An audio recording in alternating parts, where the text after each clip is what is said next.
Hello everyone, welcome.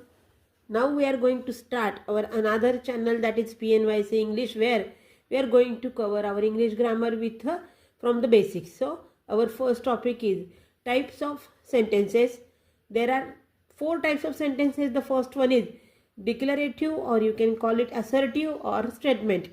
Simple statement असतं, ज्याच्यामध्ये आपल्याला काहीतरी डिक्लेअर करायचं असतं किंवा सांगायचं असतं, and the sentence is end with the full stop. Second one is what? Interrogative sentences means what? There are questions.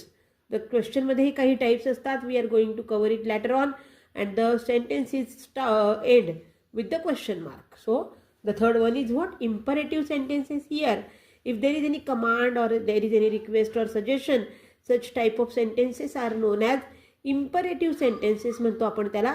And fourth one is exclamatory sentences. उद्गारवाचक वाक्य म्हणतो आपण.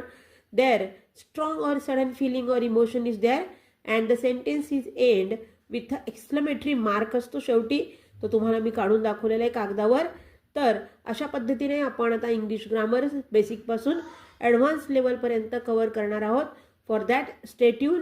थँक्यू.